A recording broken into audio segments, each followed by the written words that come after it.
And so we're going to get started. So we just have two major objectives for the session. Today it's a 2-hour session, as I said. And so what we want to try to do is to identify some different types of alternative assessments, because you all would have been hearing this from your faculties. You now have to do alternative assessments. You now have to do alternative assessments. And for some people, some of you who would have gone through some kind of training or done some reading would know what it is.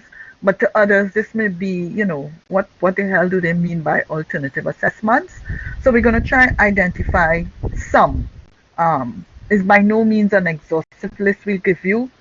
We could have a discussion, but we're just going to identify some of the major types of alternative assessments and look specifically at what could be done online.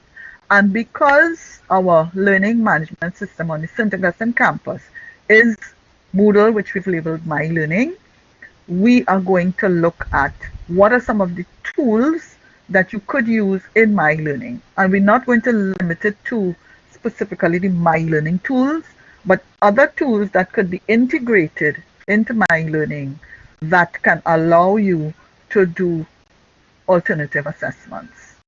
And we'll try to see if we can address some of the issues for people who in some of the quantitative areas. I know people who in the math and so on and science, and it might be a little bit awkward for some people. What do I do? How do I deal with this? So we'll try as best as we can to offer some suggestions, but it may require other discussions later on. So the first thing I want you all to do, and we're going to set up a quick poll for you. We're going to set up this poll and we're going to ask you what type of final assessment do you plan to use for your course. And Justin is just going to put up a quick poll for you all to identify for us. There it goes. So I need you all to just identify what kind of, because all of this is, we have to start working towards our final assessment for your courses. So just quickly indicate what you have if we've identified it there, and if we haven't identified it there, just choose the other. And then we ask you to put in the chat, for those of you who put other, some of the things that you have there as other. So right now we go in quickly, seeing, we have a lot of short answer questions, no portfolios, quite a few essays, quite a few others. Some of you need to choose more than one, so choose what's there and then put in the chat. Right, okay, great. Umadat has short answer, MCQ, and case study. Umadat, I love your profile picture. It's very relevant. You're not taking any chances, even virtually wearing your mask. Yes, take-home assignments, problem-based, calculation type, programming type. So just put whatever you didn't put in the poll, you could put it into the chat. Listers a take-home exam, but what kind? Is it calculations? Is it written essay? Mix of questions for Kushina? Yeah, when you say take-home, you need to say what kind. Case study, MCQs and essay, calculations and essay, short answer questions with calculations. Great.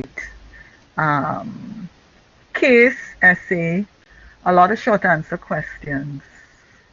12 people have responded. Is it that you put it in the chat and not in the poll? Project-based short answer, take home with short answer.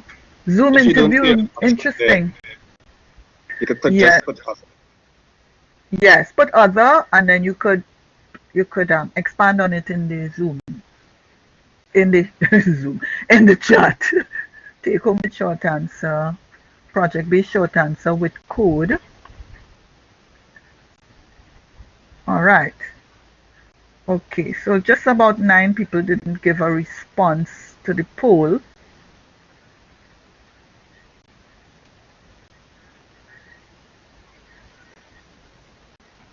Right.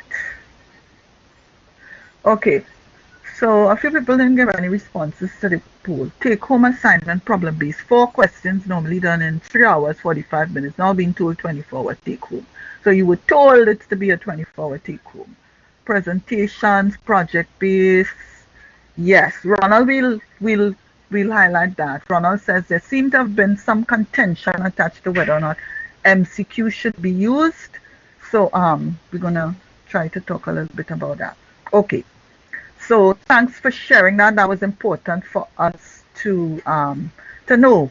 And so what I want to share with you now, the Board for Undergraduate Studies and the Board for Graduate Studies and Research came up with a document, and apparently a guidelines being circulated. You all should have gotten that in your departments. We only recently saw it. So I've captured just the essence of one part of it. And they have recommended that no, and I'm just repeating what's, and I've quoted from it, from the document, no time-based synchronous assessments are to be conducted. And synchronous assessments, of course, they're referring here to meaning that the assessment is taking place in real time. It's a timed assessment. I see somebody had that they have timed MCQs. So those are out according to BUS and BGSR. You cannot have the students, for instance, you set a multiple choice question for an hour or two and they all must start at 8 o'clock and finish at 10 o'clock. That's out. So no time-based synchronous assessments are to be conducted, whether it's MCQs, whether it's essay. So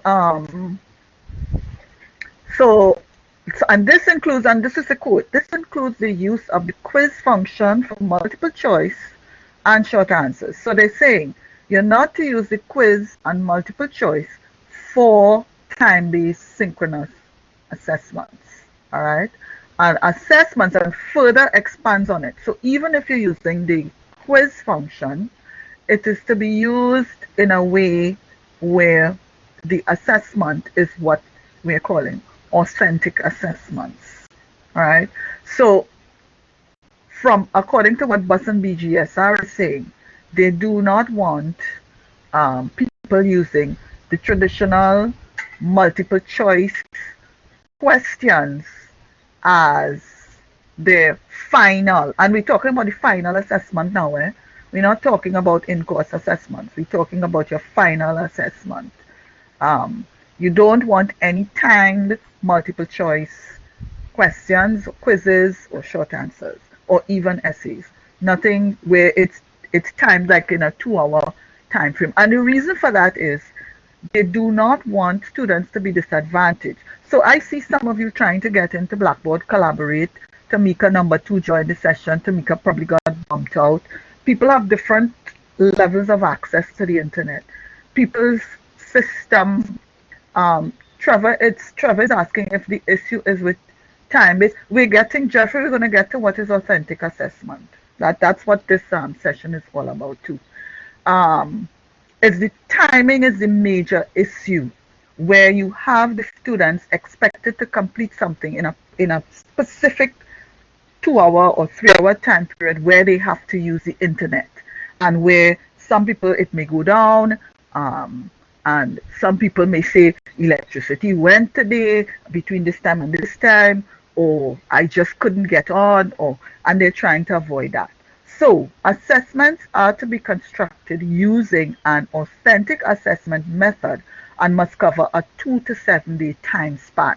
So the 2 to 7 day time span is to avoid that synchronous assessment, which could affect persons who don't have reliable access to the internet, and large classes as well, right? So Jeffrey, we're going to talk about authentic assessment now, right? I see you're very concerned about that. So if you look at the slide there now, I want to make that distinction. When we talk about traditional assessments, we are looking at those conventional methods of testing, where you usually produce a written document, or you have a quiz or an exam or a term paper, and the student is in a controlled, timed exam setting, right? That's considered a traditional form of assessment. And I'm quoting it from the literature. And even though it may seem that this is 2009, this is seminal work. Suski is one of the assessment gurus, okay? So that's just to give you a sense of what we mean when we say traditional assessment. Now, alternative assessments, right, are those, because you would see that term being used too. So authentic assessments are a form of alternative assessments. Alternative assessments look at, they require the student to really perform certain skills, right?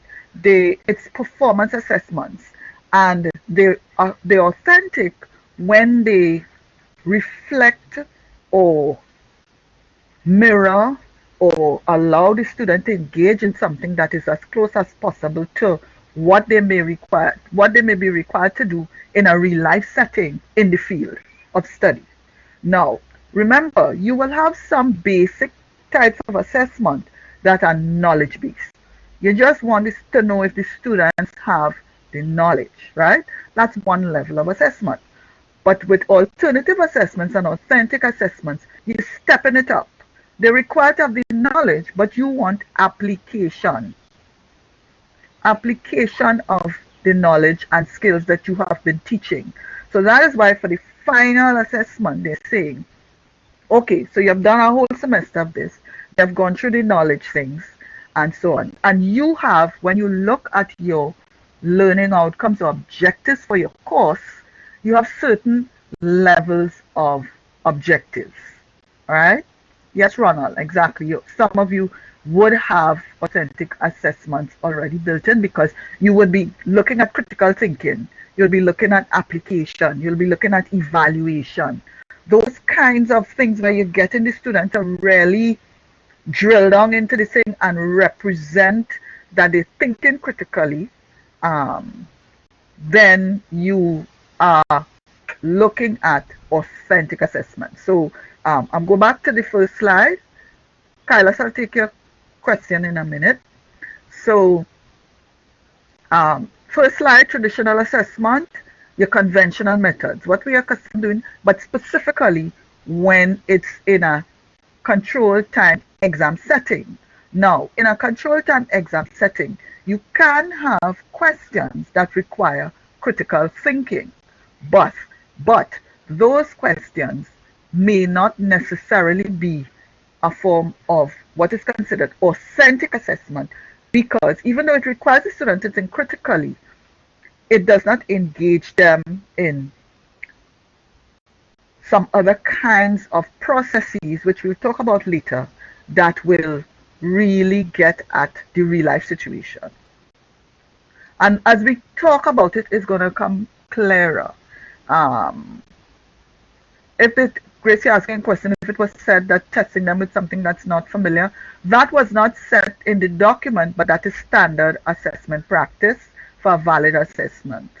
So a valid assessment would not test students on something that they are not familiar with. And that is why we're saying that your assessments must be tied to the objectives of your course, which should have been in your course outline and which you should have been dealing with throughout the semester. All right, so we're taking you through again. So according to BUS, people's final assessment should be alternative forms of assessment where we requiring the students to demonstrate their skills and so on, that, and in particular, the skills and so on that you would have identified, that you, the lecturer, would have identified as the objectives of the course. All right. Sorry, Kyla, you had a question and I didn't take it. So I'll take the question and then I'll ask Grace after to just share what she meant, because I see Richard said I didn't understand. So Kyla says, if the discussion format only one discussion, oops, it flew by quickly. Kyla, do you have access to your mic so that you could just ask quickly? No, hi Dan. Hi. Yeah, my question is if we can use the discussion forum with only one entry of discussion from the students. Can that be included without any time limit? Yes, the discussion forum can be used as a form of assessment, and we'll talk about that. We'll talk about all the different tools that can be used and put it in a context. Okay? And then Grace, I see here Richard was saying Grace was referring particularly to the method of assessment. Oh, I see what you mean. Okay, all right. So we'll talk about that as well, Grace. Hello, Diane. Yes, Grace. Right. What I was saying was that if, let us say that your students are used to the final exam being, say, short answer or essay type questions, that didn't it say in the document that we should now just change to MCQs because the students are not used to that form of assessment? Was something said like that? I don't recall seeing that, but we could go back and look at it because I don't recall seeing that they said. I'm getting some echo here. Hold on. Is your mic all right? It's off now. Yes, I don't recall seeing that, Grace, but we could check. We could check for you. All right. So this slide, this slide now shows you all. Oh yes, what I want you all to do quickly before looking at this slide. People were asking about authentic assessments. We do have a short video. Justin just posted it in the chat. It's 3 minutes long. A YouTube video, 3 minutes long. I want you all to just look at that. It gives another take on authentic assessments. So I want you all to just look at that for the 3 minutes. And then we come back and we're going to look at some examples. Everybody seen the link? It's in the chat. Justin posted it in the chat. Okay, great. 3 minutes. I'll give you all to watch it and then we come back in. And yes, Jeffrey, thanks for that. A real life assessment would be made up of basic knowledge. You must have basic knowledge. Yes, Hazel? Yes, Hazel. See, your hand is up. I'm not seeing. You're not seeing the link? Okay, we'll post it again. No. He just did. No, we don't want to share the screen. We don't want to share the screen with the video. We want you all to watch it individually. Okay. Trevor, people actually do authentic assessments with preschool children, with primary school children. It is really about having people use the knowledge in creative ways. Even if your level 1 students, you don't require them, and I mean everybody you should require people to do, Kailas, you're agreeing with Trevor. The lab facilities, that's another issue. I mean, authentic assessment in a lab is the students actually performing the experiments that they have to perform. Now, the issue now is when we are remote, how do you get them to do the lab experiments? And we were talking about that in an earlier kind of session. But yes, and various people are saying they use authentic assessments for their coursework. Now you're being asked to use authentic assessment for your final exam. All right. And I know that people don't necessarily equate exam with assessment, authentic assessment. They see exam as that sit down in a period and do it. But we're asking you to shift your thinking. Remember, this is a new time we're in. Things are not the same. And unfortunately or fortunately, we do have to shift the way we think about how we do things. We have to think about the students and the situation that they're in. We have to think about what we want them to leave our courses with. That's the critical thing. What do we want them to leave our courses with? Now, if you look at the slide up now, we have some samples of methods, and this doesn't cover all the methods by any means. These are just some quick examples that we put up, right? And some of it wouldn't address things that you might do in a lab or that you might have to do in engineering to build something. And Jeffrey's talking about real world applications that you do in your final year, and we understand all of that.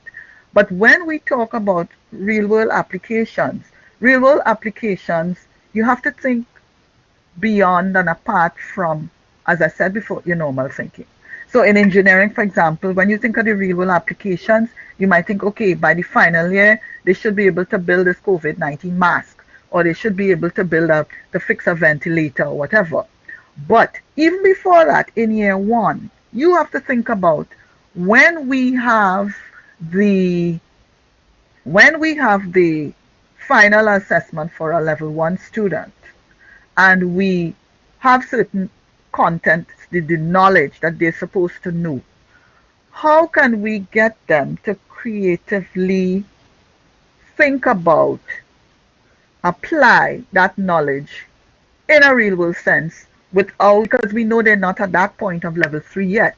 But what is the skill? What is the capability, even if it's just the knowledge that we expect them to have at that point? And how do we assess it over a longer period of time and drilling down more? All right. So do we give them a group assessment where they have a scenario, a case of a company, and you get them to identify some of the elements in there that would let you know that they have that knowledge? Do we get them to assess each other on a task and we grade that? Do we get them to reflect on the knowledge and share what they've gained? Because we not only we're looking at the skills, the knowledge, but we're looking at broader skills too. I'm sure some of your courses for your learning outcomes, you have skills that are not just related to the content of the thing.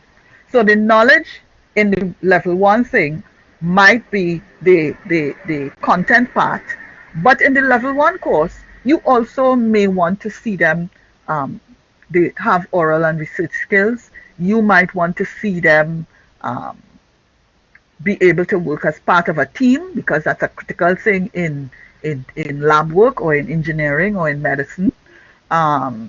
You may want to see that they have IT skills. You may want to see that they have other kinds of communication skills. So you really have to look at what are the skills that you are assessing. And Trevor is saying he already assessed those in the coursework. So then you still need to look at what else do I need to assess in this exam. All right. And Ronald is saying, can we use MCQs that are analytical as a quiz on myeLearning that students can do anytime over a 2 to 7 day period, but once they start it, they are required to complete in a specific time?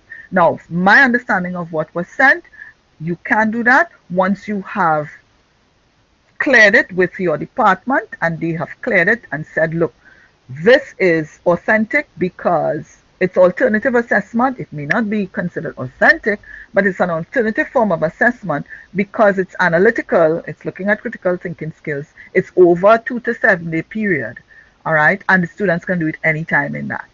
And you make that case, and I believe that you can, from my understanding of what was written. But I don't sit on the committee. I don't, as a friend of mine likes to say, that's above my pay grade. So you would have to make that case. But from my reading of it, I think that there are individual cases, but I can't say what will happen when you take that case forward. All right. But no timed MCQ, Sharon, no. That's a no-no. No timed MCQs. So that's very clear. There's no discussion about that. All right. So Jeffrey, your concern is one, and a lot of people are concerned about the cheating part. The cheating part, all right? So how do you treat with the cheating part?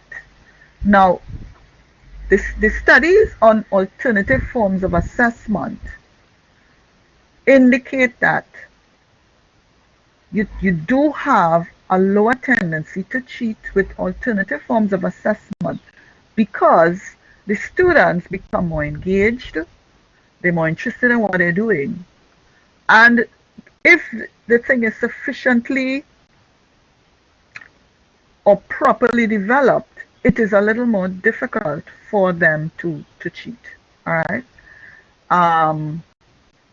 And one of the things that you have to really work on for the alternative form of assessment, and if I just go back, if you're using one of these, the group assessment, self-assessment, peer assessment, even your short answer questions, your quiz, which you're saying is not a timed quiz, it's sort of over a period of time and it's critical thinking, the issue of your prompt is critical. Now, what is the prompt? The prompt is basically the statement or question that tells the students what they are to do in the assessment. And Jeffrey saying his problem is not so much with finding something that will be engaging and so on, but it is how do you stop them from collaborating with each other. And Christine Saturday was saying, if the assessment is project-based, then cheating should not be an issue. Therefore, the type of alternative assessment is important to prevent the cheating. So, Jeffrey, there are no instances where you could create an assessment where you have them collaborate and then you have them assess each other. So the point is that you have to think about, okay, you are thinking that that is an issue. How do you work around that? How do you work around that if that is an issue, right? And let me just go back now to the prompt. The prompt is that you think of it as the instructions or the frame for what it is you're telling the students to do. And you see I've highlighted here in red the learning goals, right? And when I say learning goals, what is it you want the student to show you in this assessment that you're asking? And you have to try to be clear to the students what is it you want them to do, right? What is it you want them to do? And I go back now to Grace's point about, is it fair? And we're not sure yet because I don't remember seeing it in the document, but should you be giving students a particular type of assessment which they're not accustomed to? Now, if the students are clear on what you're asking them to do, whether or not they got that type of assessment before for exam, shouldn't be a big issue because you are letting them know beforehand, this is how you're going to be assessed. Whether you assessed in another way last year or the year before, I mean, that was last year and the year before. This is the way you're going to be assessed. And this is why it's fair. Because you know exactly how we're going to assess you and you know exactly what we're going to be looking for.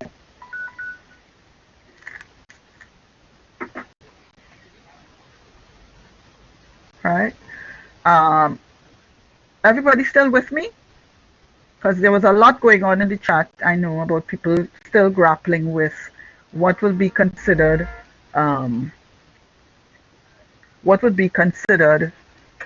authentic. All right. And you hope that the students are not petty and bad mind, Trevor. Is that in relation to the students? Okay. I will assume that in relation to peer assessment. Oh, okay. In relation to peer assessment. You have to have rules for the peer assessment, of course. The purpose of peer reviewing, okay. Now, peer reviewing is not only done with teachers, Jeffrey, because peer review is you're looking at assessment's going to be pass fail. Not as far as I'm aware. You're going to have rubrics where you're going to be assessing, looking for specific criteria. I have not heard any discussion about assessments being pass-fail. Yes, and whether you're training doctors or lawyers or engineers or historians, peer review is a form of assessment which could apply to anybody. What you're asking the peers to do is to look at um, if they work in a group, you give them certain criteria which they're using to look at the assessments, what the other person has done. And even as a doctor, don't you all do peer assessments in your actual work? I mean, you all don't share and you all don't ask people to give their views on a diagnosis that you've made and so on. I find it a little bit odd that you think only teachers do peer assessment. Um, but that's for another discussion. So let's go back to how we create the prompt. So you see, I'm starting here with, and I always start with this. Sometimes we create assessments because we think of it as, all right, so I need to come up with a question for this exam for the student. And we forget that we have a course, and that course had certain objectives, and we expected the students to come out being able to do certain things or know certain things or apply certain things, right? Or think a certain way. And we set that out in our course or outlines, right? So we have to use that as this benchmark or the tool that is going to guide us in creating our assessments. And once we do that, we should not expect the student to feel at a disadvantage, because you could say to them, this is what you get. This is what we said you were going to be doing. All right. So you set out you identify specific learning outcomes. What are they? And then you try to find a task or an activity that corresponds to that will help you see whether the student can achieve the objective, right? I'm sorry, I was a little bit distracted by the discussion in the chat. I just saw popularity contest. Now, I'm not saying that everybody should do peer assessment. I'm just saying that it is one form of assessment and it has been used. If you don't think it can apply to your course, if it is not relevant to the objectives of your course, then of course, by all means, please don't use that. You have to identify the assessment that is most relevant to your objectives and that will accomplish what you want to accomplish. So we can prescribe an assessment to you, but we are saying to you that the university has decided that this is what we're doing. We are not in a position to say to you, well, go ahead and do something else, do whatever what the university is saying. This is what the university has said. What we're trying to do is share with you some of the methods that fall under that type of assessment, right? And it is up to you, knowing your content, knowing your students, knowing what your course is about and what you expect of your student, to the best of your ability, come up with a form of assessment that will meet the guidelines set out by the university. And that is what we're trying to do here. All right. So if there's something that we've put that doesn't make sense to you, then you have to now look at, okay, what are my options? Realistically, what can I do?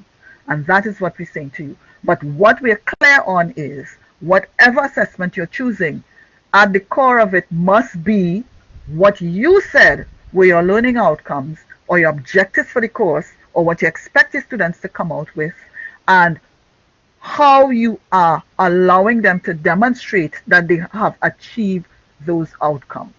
All right. We're asking you also to choose an assignment that is a worthwhile use of time, that could be interesting and challenging for the student, and we're asking you to articulate the task description clearly. All right. These are the things that we're asking you to do. How you do it will be left up to you, but these are the things that we're asking you to do. Now, this is just one example of a prompt. It's one example of a prompt, and it's used in a specific course, of course, so it may not apply more than likely to everybody.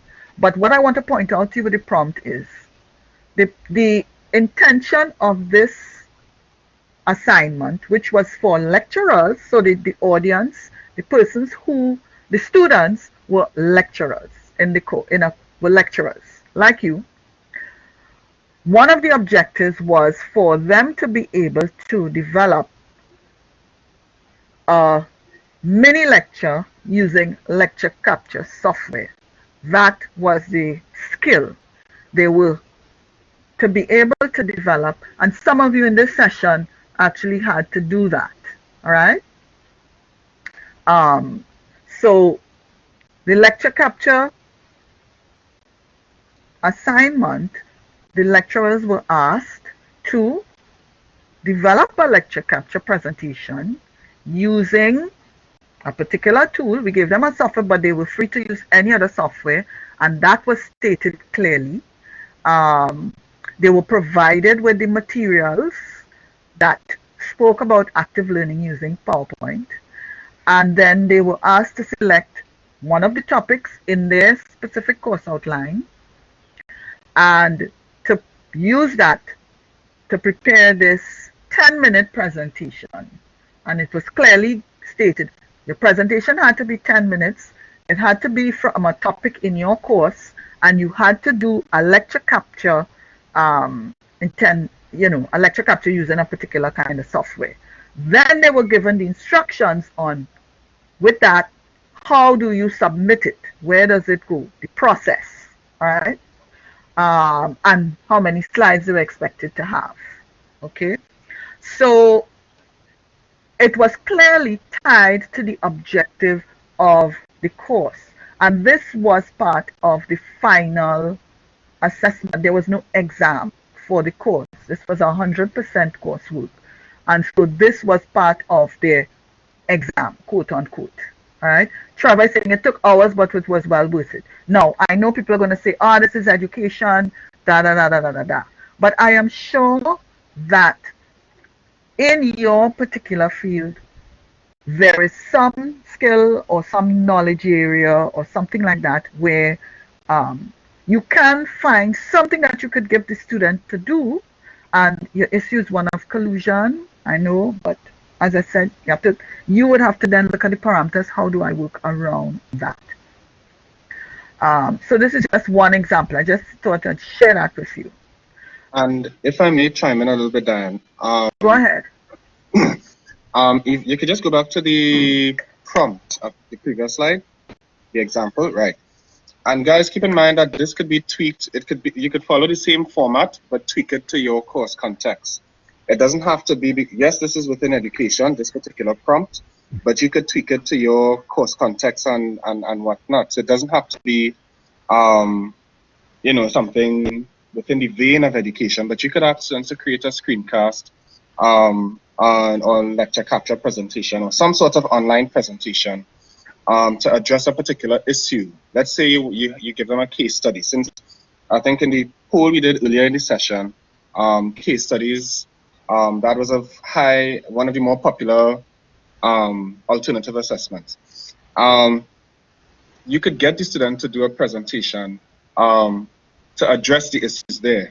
You know what I mean? Using a screencast, for example. So it doesn't have to be within education specifically, but it could pertain to any field, whether it's in engineering, life sciences, etc. So just wanted to make that clear. Yeah.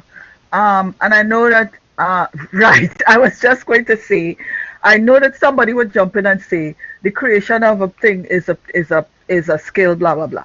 So you don't have to actually do lecture capture. You can tell your students, videotape something on your phone. Students walk past, they see somebody fall along in the road, and in 2 minutes that is up on Instagram and whatever else.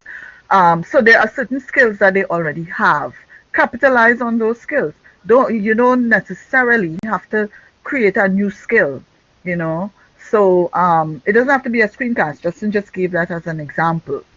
So I think I want to make this point again. I keep saying it.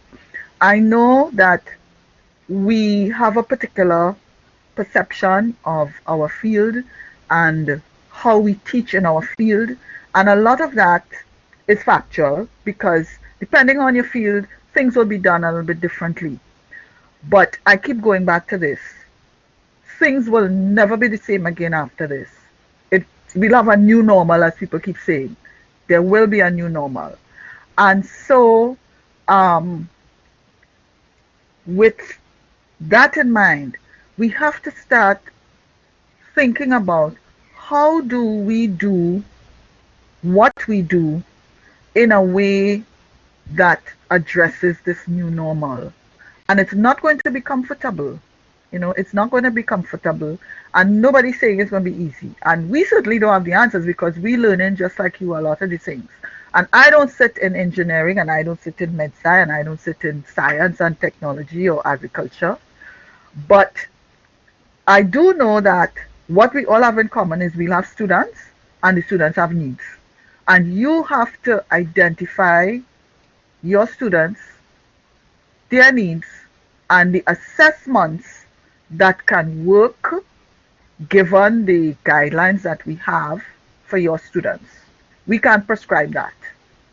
So the arguments that you make about the ones that will not work, that's fine, but it will still be left up to you to, if that can't work, to come up with something in your context that will meet the needs of your students. And I think that that is the critical thing that you have to think about.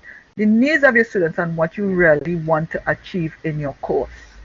Once it is not timed and synchronous, correct, Trevor? Right?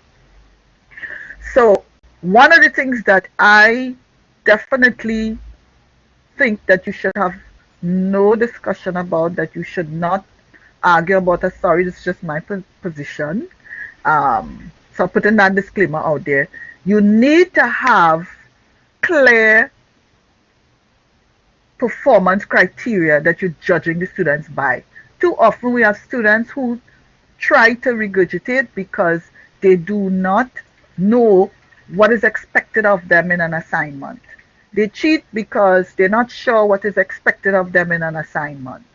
And so you need, if it's one thing that I want you all to leave this session with, is to believe that you do need to develop a rubric for your assignment. It helps you, it helps the student. It helps you because when you go to grade, you can go back and say, what is it I was looking for in this thing? Does the student meet it? Now, your rubric could never be, I don't think it's ever perfect, and I think there's always a certain level of subjectivity, but it is always more objective than no rubric. In particular, when you have other people grading with you. And it always gives the students something that they can hold on to and say, all right, yes, I think that I know what the lecturer wants. And that they just don't go digging in your old past papers and looking to see what article you wrote to see if they could regurgitate something that you say in your article so that they can get an E. So a rubric is really something that I like to promote. All right. So that's something that I would like you all to, as you do your prompt and your assessment, you need to think about your rubric. And in your rubric, you really have to try to specify as much parameters as possible that will allow the student to understand what you're saying. Justin, you want to jump in? Okay. Yeah, I do believe that rubrics help to make things a little more systematic. Whether you're using rubrics in peer assessment or even for your assessment of the students' work. it gives you something to, it makes things a little more even or fair to the student. So if the student has a query, let's say, because we know that that is also a right of the student in our institution. If the student should have a query for the assessment, then at least you have something to justify it. You could say, okay, you were good in X, Y, and Z, but in this area, you had a bit of an issue, a bit of a struggle, as opposed to just being a bit arbitrary with it. Yeah. So that's just it. It also helps to give you some sort of backing in terms of how you justify the mark, the grade that you give to the student. Okay, now that is a bit busy. We just try to put it as a quick example. This was the rubric for the prompt, the assessment that I had earlier, and just so that for those who might never have done a rubric, and I know most of you would have, but if you never did a rubric, you might have done just a marking scheme, because I know for exam purposes, you're really supposed to submit an answer sheet, a mark scheme, or something to exams. But I'm suggesting something a little more detailed, where you have the elements that you're grading, like in this case, it was content of the screencast, the text, the layout, the graphic, sound, etc. The what was exemplary and how many marks you get for it, what was proficient, how many marks you get for it, what was partially proficient, what was unsatisfactory. Now you have different ways you could lay out your rubric, but the important thing is you must have the criteria that you're grading, and you must have the standards that you're using. You could use different standards, good, poor, fair, um, and then divide your points up accordingly. Now you'll notice that not all sections would have the same amount of points, because one would assume that different skills and so you would weigh differently. So you develop your rubric based on the skills and so on, and how you do that weighting for it. So this is just one example, and I think there's going to be a session on rubrics at some point. So those of you who want to do that, but you could also just read up on rubrics online and see samples of rubrics and experiment, those of you who never did it. But I'm suggesting that now, particularly where you have this kind of assessment where we're asking you to do alternative forms of assessment that might be project-based, case-based, short answer-based, more involved quizzes if you get the permission to do that. But we suggest, well, with the quizzes, you have a detailed kind of scheme that will allow the student to understand what is it am I going to be graded on, how am I going to be graded. The tendency to cheat reduces as students feel that the assignment is doable, that they could feel confident, that they're proud of what they do, that they could show off with it. The tendency to cheat is reduced. And even if they collaborate with people on an assignment, in doing that, that in itself is learning. And so what we're asking you to do when we talk about authentic assessment, a final exam is what we call summative assessment. That's it. It's the end. They're gone. Authentic assessments usually tend to be what we call formative, and it tends to look at assessment for learning as well as assessment of learning. So you're actually using your assessment to help the student learn and to assess what they've learned at the same time. So as they do a very engaging project, that is part of the learning experience. To do it, they tend to learn more than if they just had to go and sit down and write something in 2 hours. So there is assessment for learning, which authentic assessment tends to do. You're getting them to learn as they do the assessment. So if they collaborate and they're not just copying and they're not just getting somebody to do it for them, that in itself might be a learning process for them. So it's something to think about, all right, so I'm going to just wrap up this part of it because we now want to go to looking at myeLearning and some of the tools in there, right? So questions that we suggesting you address in a prompt is if it's worthwhile, if it's interesting, if it's challenging, um, why are you giving the students this assignment, what should the completed assignment look like, how are the students to complete it, how you expect them to devote their time and so on. And that's why we're promoting the whole thing of the rubric. So we're going to, I did enough talking for now. We're going to throw you all into some groups quickly. We're just going to spend some time. I think we may cut down on the time a bit. Justin, you want to, yeah. So what we'll do is we want you, some of you already have your assessments, all right? So we want you to post the assessment that you have that you think is an alternative assessment method, right?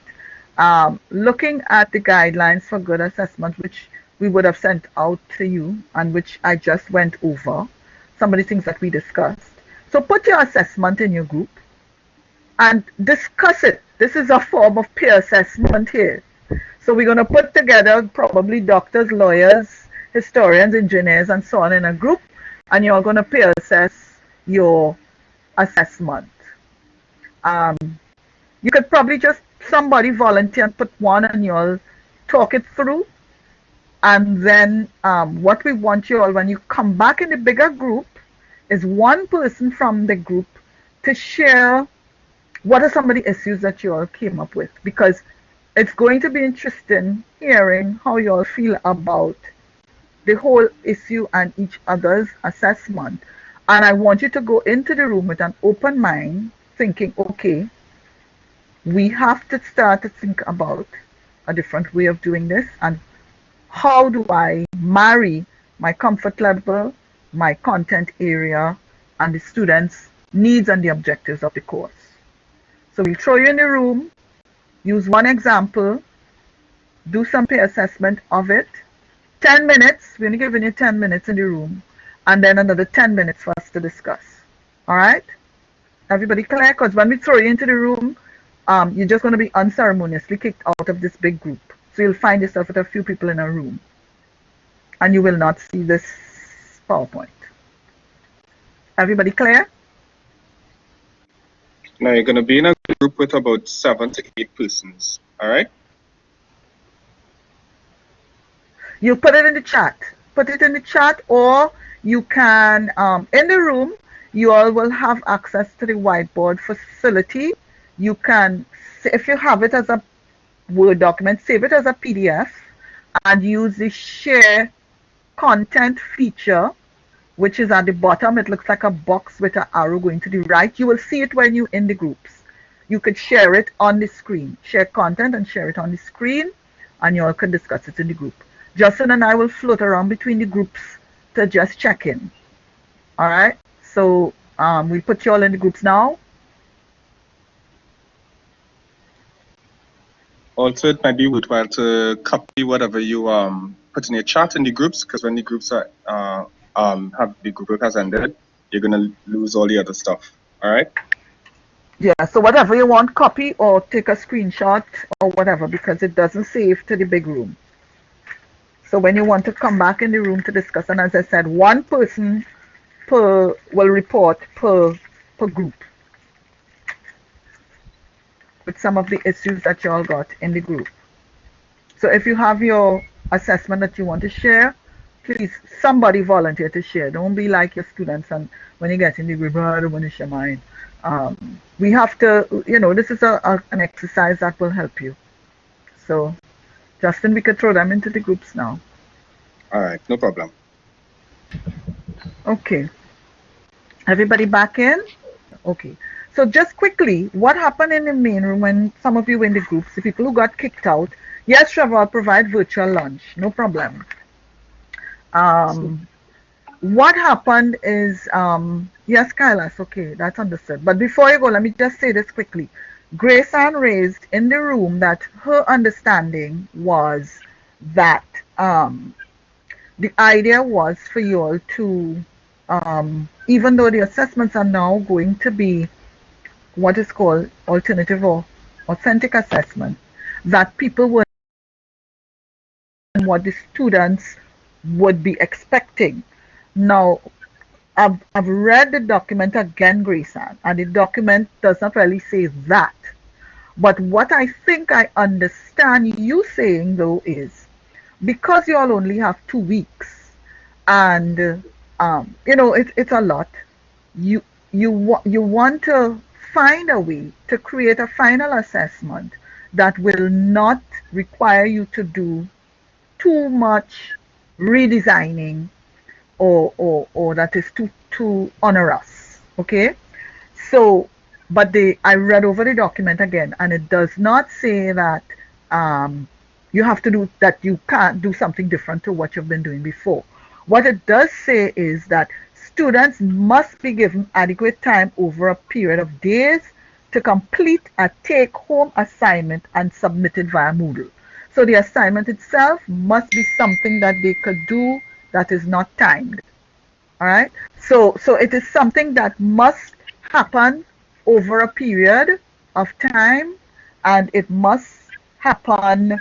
Um, it must be uploaded on Moodle and so on. All right. So if you have an assignment that you would have done before, an activity that you would have done before in the exam, that can apply. Nobody's saying don't use that. But what we're saying is you cannot use a quiz or an essay or something that has to be done in an hour, 2 hours.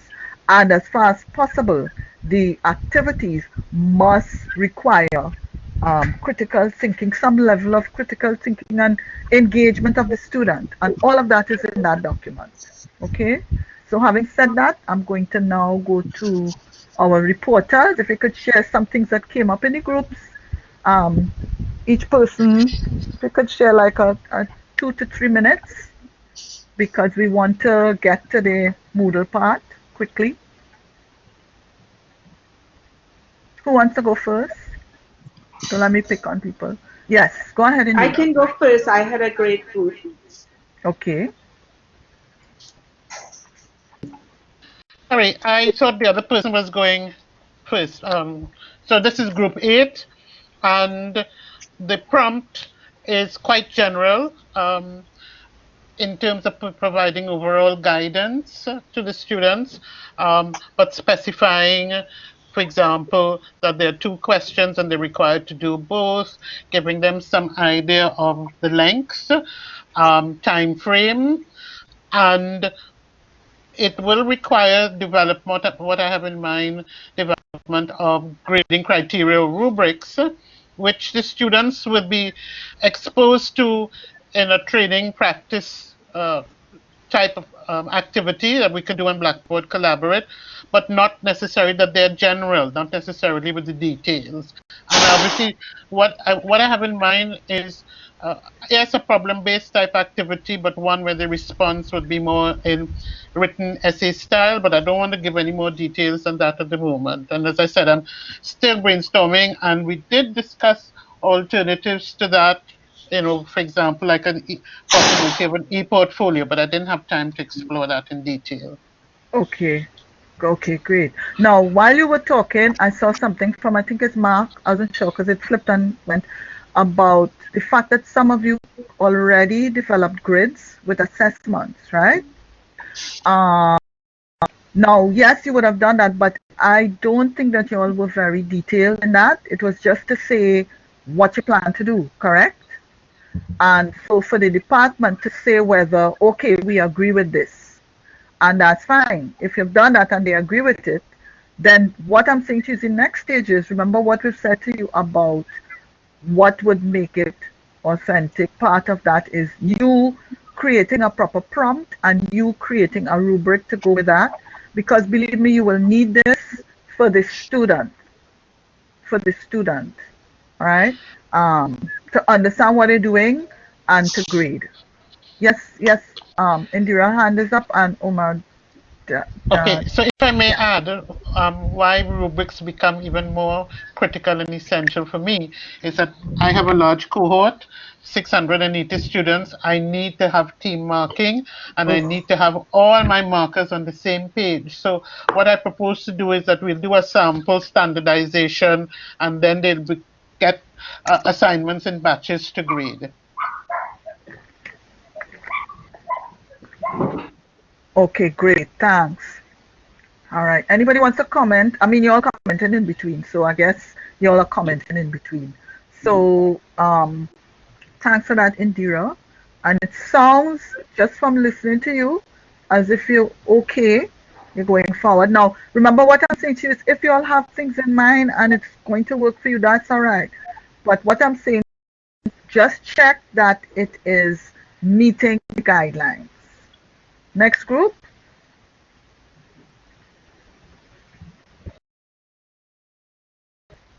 Yes, I've been in group 3, and yes, you're seeing it there. Basic. So basically, right, things from the we kind of try to answer all the questions that were asked, and Okay. eventually we decided, all right, the identified tasks will have to be developed properly in for the This is what students. Tanisha put. That's what Tanisha put in the chat? Yes, Or yes, it's right, Tanisha, okay. yes, and then she good at eliciting what I need to do, which was really great of her, and the rubric, we didn't really get a chance to design it Oh properly. no, It's I just a didn't expect you all to consideration. do that now. Right, right, of course. The presentation mode will be using a portfolio or a folder, but probably the portfolio is better. But it will really answer the objective of to create the individual patterns from a basic pattern, the style which is presented to the students. And we have decided, well, I have decided this can take place within 2 days, and there's really no room for cheating. Because the Okay. first thing when you were talking about this, and I said the short answer, there's so much room for cheating in that.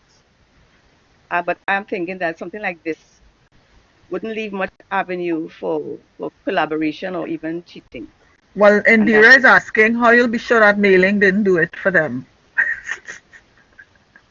Malin wouldn't waste my time for this. And if Malin does it, I would know. I mean, like the Your 600 student. lady who has 600 students, I'm involved with all my students. It's a lot Okay. smaller. So, Okay. I don't So even see, think they but will think yes. that it can go to mailing. Okay. Now with this kind of your area lends itself to this kind of Yes, assessment. assessment. And so this is Hmm. authentic assessment and this lends itself to this area. But so let's hear from another area that might be so easy. I saw some people were working on some math things and some other things, and I think those would be useful. Okay, so Christine, you want to go, and then Jeffrey. Yeah. Okay. But Thanks a wait, lot. Jeffrey, is it a question or you're going to share? I wanted to share after. All right. So Christine and then Jeffrey. Okay. Thanks so Thanks a much. lot. Thanks so much, Tanisha. Well, Tanisha and who reported? Janet? Yeah. Okay, go ahead, Christine. Yeah. Yeah. Thanks very much. The group was very helpful in putting together this. I think I personally was able to apply what we discussed in terms of the right questions were asked, number of marks allocated, how much time we're going to give the students to prepare the assignment. And what was interesting, one of my colleagues that literally recommended how we could reduce collaboration. And in setting the question, one recommendation is that we could have assigned different countries to different groups. So that way you would have reduced some of the incidents if at all there is collaboration. Also the size of the project in terms of it should be 10 pages, it should be a written project, not PowerPoint. And we're looking in terms of some of the rubric or some of the questions asked, how should we, not very detailed, but how could we assign marks, 3 marks per country, 4 marks for another, and 7 marks for recommendations and concerns. So it forced us to sort of relook how we really was going to also assist the students in this type of arrangement in getting an assignment where we could all win and the student better understand what was before them.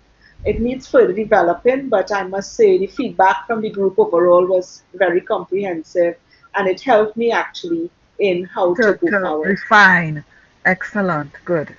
So one of the other things I want y'all to get from this is it helps if you all can do a little peer assessment with your colleagues in this sense, meaning you come up with something and in your field, get somebody to run it by them and get their take on it, another lecturer, a colleague. You need that so that you get a sense of if this could work and if it can't work. Could we go on to Jeffrey? Thanks, Christine. Okay. Trying to get everybody to share before 12:30 so that we could then move to the next part of the Is everyone hearing me? Yes, are you hearing me? Yes. Right. Okay, so I share an example. I teach a course in chemical engineering. It's a cut and dry calculation-based course on material and energy balances. There's no debate, there's no gray area. You either do it right or you do it wrong. Okay, Okay, so that's an excellent example. I Go shared ahead. an example. I mean, 1,000 kilograms per hour of X containing Y flows through, and so there's a problem statement. And at the end, I say, using a properly labeled diagram, calculate A, the flow rate of X, B, the flow rate of Y, C, the flow rate of Z, full stop. That is clear, but I Yes. thought it was clear, and then somebody said, well, what do you mean by a properly labeled diagram? Should we have X or Y or Z?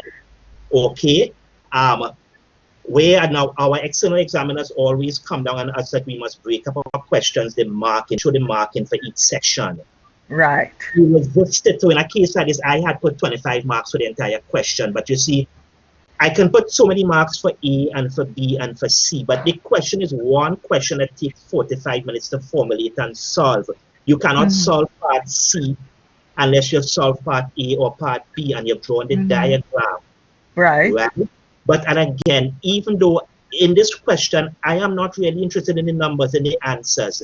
You could give me the answer, but if your method is correct, you will get 85% of the marks. And you could make an error at the beginning, which propagates throughout, but the rest of it is correct, and you will get most of the marks. But students know this? Some of my colleagues suggest, well, okay, instead of saying 1,000 kilograms flow, say, Mr. Thomas from Point Lisas has a plant producing this that he sells to India, and he has this problem. And I think something like that, now I normally tell my students, when you see something like that, get rid of those words and get to the numbers. But I think in a case that is, we want to make our students comfortable. They are under a lot of stress. So they could read a problem and maybe identify, and this way, I guess, we talk about the authentic kind of case study. So my numbers are still there, but I try to put a little fluff, I would call it, at the beginning to get them comfortable. Okay, and then another colleague, I call it fluff, another colleague suggested, well, maybe some of the, instead of asking them to calculate 3 things, ask them to calculate 2, and then put some kind of open-ended thing. Suppose, okay, so we drying this thing with hot air. Ask them, why do we need hot air? Why don't we use cold air? Okay, and suppose this were to happen, what would be the results? Ask them some questions which are not straight calculation based, but they will have to think, and each person might come up with a different answer for this question, which is open-ended. So normally my question is not open-ended, but put in some stuff that each student could then think and come up with their own idea, in which case I may be able to distinguish who copies and at least get some differences in the marks. And I appreciate what what my colleagues told me, and I will look at my question and change it up slightly such that to meet, I guess, some of your criteria. I think my prompts are there. I said calculate this. Yeah. This. There's no if, but I can put in some additional stuff. What about the rubric? Would you develop a rubric? Again, in this particular question, I did not show 5 marks for this, 3 marks for this, but I showed my colleagues the solution. And when you see my solution, you have a solution. All right. I put 5 marks. I know when I am marking, but maybe I need to get that across to the students. Sometimes it can't, because you say 5 marks for this section, but you could still get the full marks even though you did it wrong, right? So, and as far as the length, the normal time for the question is 4 questions in 3 hours. So in an exam setting, they will have 45 minutes. Now, if I give them this over 24 hours, well, if they have 4 marks, they're free to spend 6 hours on the question. But you know, you can get the answer correct in 15 minutes. Yeah. And then you need to spend 6 hours. Yeah. Yeah. Okay, so I'll pass on to.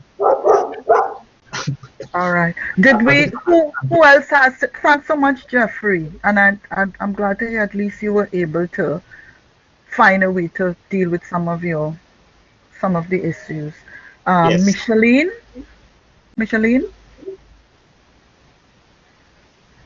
Micheline, you want to go ahead? We're not hearing you very clearly, though. Sorry, I forgot to open my mic. I just wanted to say that I ended up with somebody from engineering and somebody from agriculture, and I'm English literature, so I was a little nervous. But they actually gave me some. Excellent. They actually gave me some good feedback because I threw up one of my things, and they didn't have a problem with the prompt itself. But what I hadn't thought about was a rubric, because I was thinking exam, if you know what I mean. And definitely could use a rubric and will help them.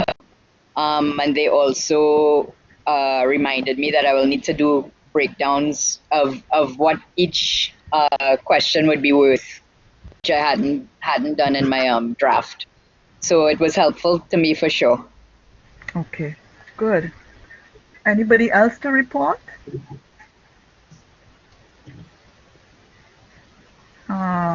Okay, good.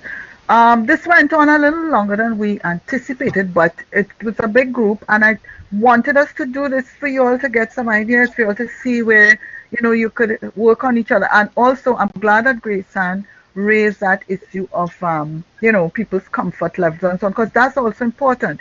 What can you do in the time frame?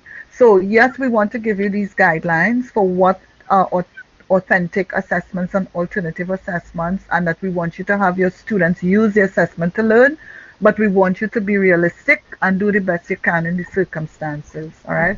And still consider working on your rubric. So thanks so much for that, and I want to hand over to poor Justin, who's been waiting to do the e-learning section. Justin, you're still there? I know you're hungry. I am too.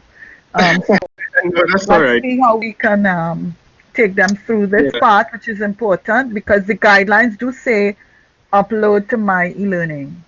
Yeah, so we have to cover myeLearning and so on. But I'll give any time, I'll try to go through it as quickly as possible, probably in just about 10 minutes, just so I wouldn't keep you too long. And we'll take it from there. And people can come back to you and yes, I was just going to say that. Feel free to message. Well, to some extent me, but feel to send a message to us, and we would be able to, if you need any sort of individual help or hand-holding or walkthrough of it. Yeah. So so now that we considered or reconsidered in some cases and created or reviewed some solid prompts, we could go on now to consider the process, right? In this context, the process refers to the means through which students have to complete the task and submit their work. In other words, how will students be doing it? So we just looked at the what, which is the prompt, and now we're going to look at how are students going to do it. In addition to the time frame and other parameters that you might state, which may come from a prompt itself, the process encompasses like the ICTs, right? The technology tools that students may use to complete this task remotely. It may entail what is the final product? What does it look like? Right? So once students complete this process by submitting their work, then you could go on to assess their performance, which as you see here is the third step. All right. So with regard to this particular slide here, these are some of the general tools that we have in myeLearning that would allow for assessments or asynchronous assessments in myeLearning. We have the discussion tool, we have the Turnitin assignment, we have regular assignments, we have other platforms that you could use. And even, let me just, at the bottom there, you see reflection, journal, self-assessment kind of thing. That's also the assessment tool, which you can use as an assessment, as a journal in itself, right? So I don't have to go through too much into that, go too much into that, but that's just so you know. right? So remember we highlighted in the table a little earlier with group projects, um, reflections, and so on. So these are some of the avenues that you could do for that, to facilitate that in myeLearning. Added to that, you also have other tools. So in addition to the discussion forums, the Turnitin assignments, and regular myeLearning assignments in the LMS, you also have a battery of external tools that you could integrate into myeLearning assessment, into myeLearning for your alternative assessments. As we see here, this list is by no means set in stone, but this is just a short list. Of course, it was only so much we could include on this table, right, to to not compromise the readability of it and so on. But all these tools allow for collaborative and or individual assessments. More so, they all produce web links or documents or MP4s or MP3s, whatever you might need, which can be integrated into myeLearning for submission, grading, and feedback purposes. So let me give an example. Students might be instructed to complete a particular task or assignment or what have you using, let's say, Padlet. We have Padlet there, right?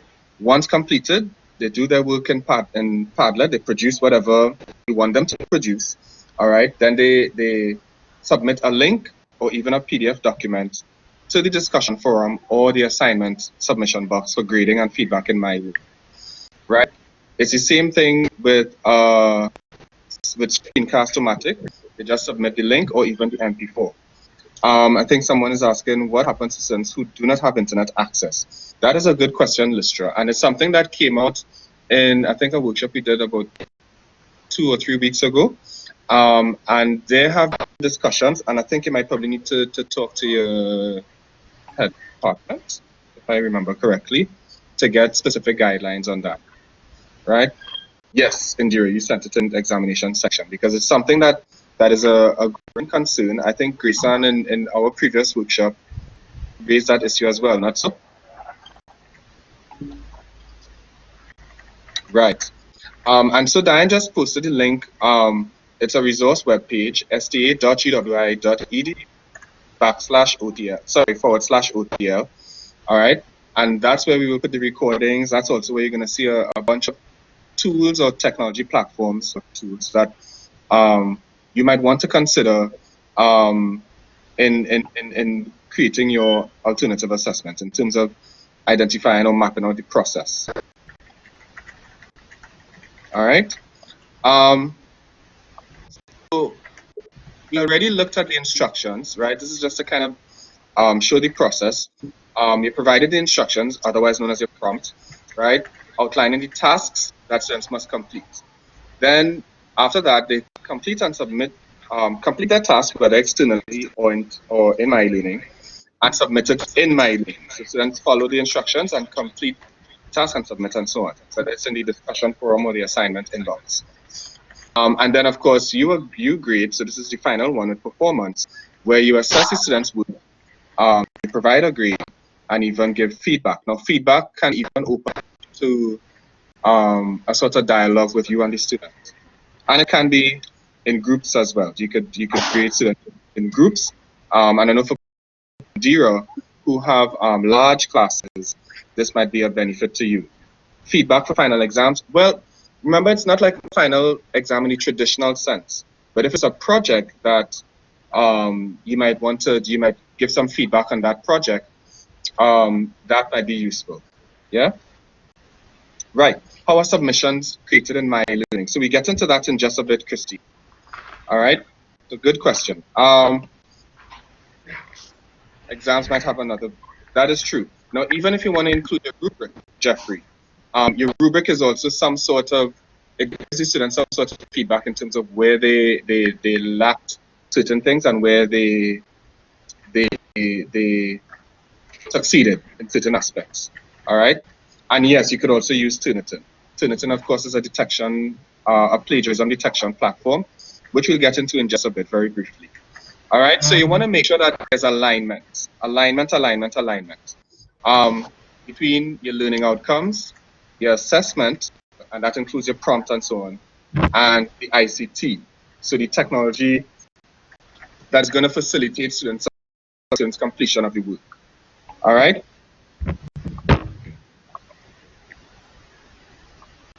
So we have a little template that we have here.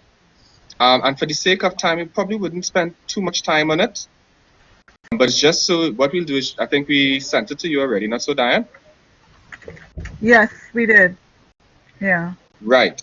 So what you can do is send it to us, I guess, because of the sake of time. I don't want to go further than 12:45. But those who want to, for those who want any feedback, they can use it. Yes. And you could mail it to us and we could give you. It was attached to the reminder email this morning. If you didn't get the reminder email, then I will could you send me an email and I will send it to you. I use the email addresses that you all put when you registered for the workshop. Now, Judy, that is a good question. We have not been told, but I will check and send an email to everybody because that's a very good question. Yeah. Right. So Indira is saying yes, based on what was discussed at faculty board. So it's just like your exams, I guess. And so it would be useful to send your, just as you would have sent your answer sheets and your whatever else, you would have to send your rubric along with the assessment. So this little tech tool plan is for your alternative assessment, gives you an idea of what your thinking is like. And I think somebody mentioned if you have to include your prompt and so on. Yes, that is all here. So this single document will help you ensure that you have alignment with your objectives, with your proposed assignment or assessment task or tasks, the prompt, the technology that you might need. Obviously, one of them would be myeLearning, because in this case, you have to use myeLearning for but it might be myeLearning in conjunction with an external platform that you could identify if you're going to be taking that route.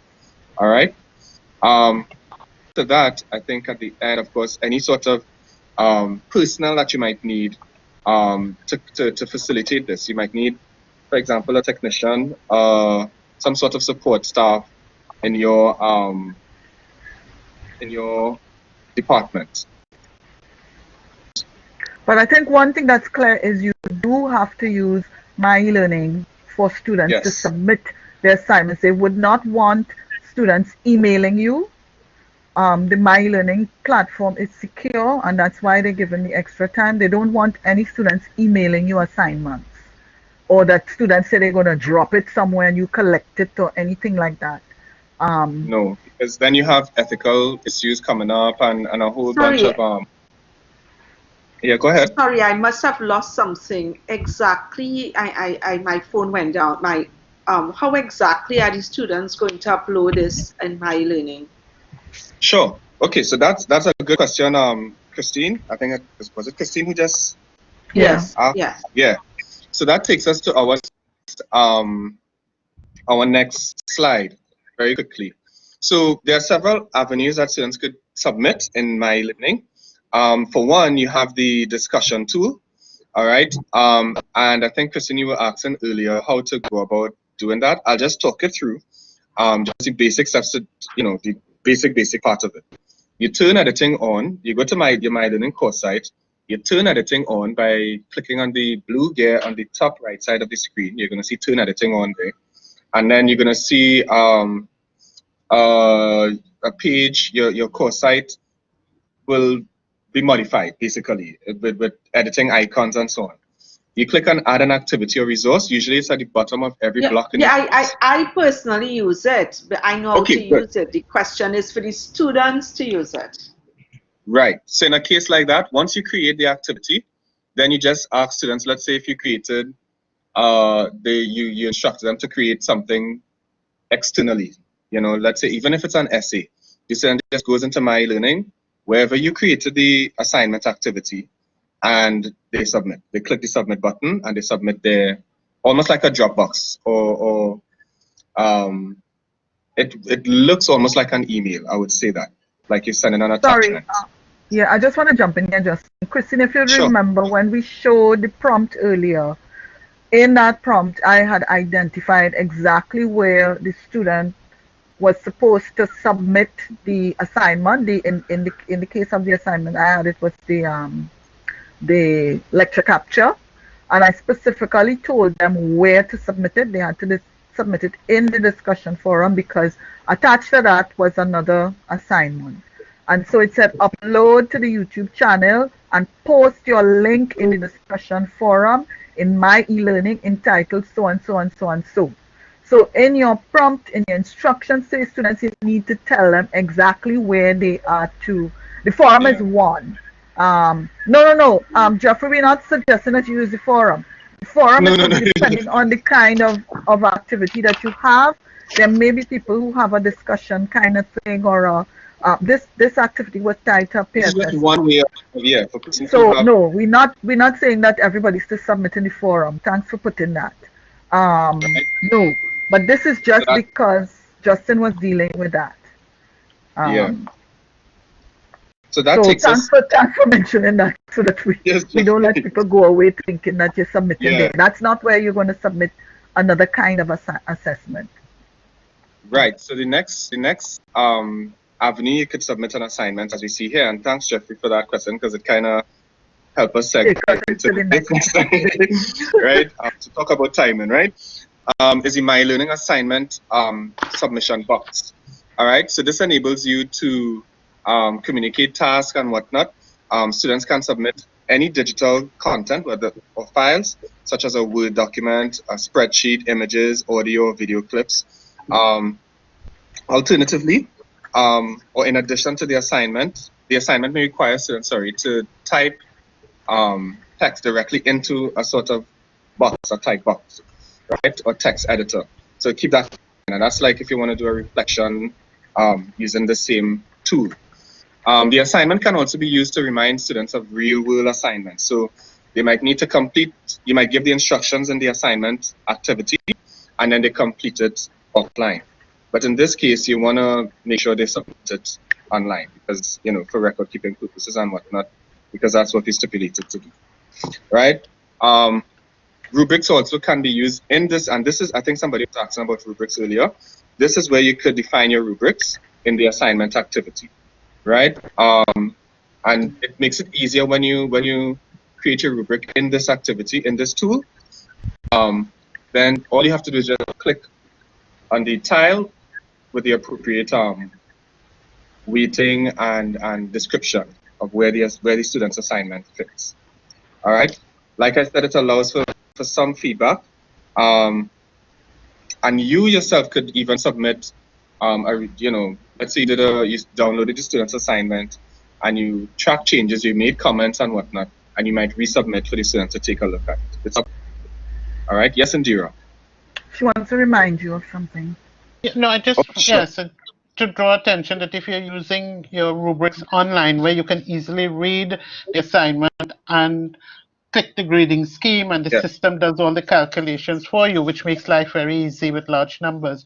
But the document has to be PDF, otherwise it does not come up side by side. Yes, that is true. And in fact, I wouldn't even know what. This is just for me. What I do is I try to download the assignment, even if it's in a Word document. I download it, and because sometimes it could be a little glitchy sometimes to try and see it side by side. Sometimes it may not come up as you said. Even if it's a PDF, at least my experience has been that sometimes it comes up, sometimes it doesn't. But you can always download it and then reload it into myeLearning when you put your grades and so on it. All right. Yes, thank you. Yes. So the next so we did look at the discussion forum. We looked at the myeLearning assignment tool, and now we're going into an even further down the road with the Turnitin assignment. Now the Turnitin assignment is just like a myeLearning assignment, regular assignment, but it has the Turnitin feature with it. Now keep in mind the difference between this and what we just covered with the regular myeLearning assignment is that Turnitin, with the regular myeLearning assignment, it recognize MP4s, MP3s, in other words, or audio files, images, and so on. But with Turnitin, it's a detection, a plagiarism detection software. So it would work. It's more suitable for assessments or assignments that are more like in an essay format, even short answers, as you said earlier. So it only recognizes text, right? So you want to be mindful of that. Yeah. And once you detect whatever, once you get your similarity index, whether it's 100% plagiarized or 10% plagiarized, you could take the necessary action, right, where as it fits. Yeah, and of course the little graphic here is really, the image here is just to show you where it's located in the menu of resources and activities in myeLearning. All right. And everybody has access to Turnitin, everybody has access to the regular myeLearning assignment and the discussion forum. And of course, these can also be used to, especially the other two, myeLearning discussion forum and the regular assignment, they can be used to integrate external, if the student created assignments or tasks or projects or what have you, externally, they could just provide a link or a PDF document or whatnot. Right, so right, Trevor, yes. So if it's something that is, I want to say, like I said, is really for essay type kinds of things, not so much for, it's not like a one size fits all, right? Just as the discussion forum, for example, may not be suitable for Jeffrey's kinds of assignments, right? So we just wanted to show you like just a general scope of what the different avenues in myeLearning might be. Usually these are the most frequently used for assessment purposes, and so you could make your decision fits. Right. No. Sahira, not necessarily, because Turnitin, like I said, wouldn't recognize. Let's say if your student had to do an asynchronous presentation, right? It's only for text. Or if the student had to create some sort of graphic or image or whatnot, it will only recommend it will only recognize text. So if it's an essay or a short answer kind of thing. Yeah, and that's an important point because Trevor is asking if bus is insisting on it. Now I saw it in the guidelines, but I mean, they can't insist on it for those courses and so that require graphics and all those kinds of things. Yeah. But Turnitin doesn't recognize. It doesn't. So It doesn't do anything with that.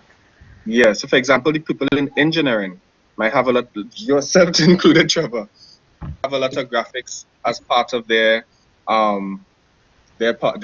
assessments. Yeah.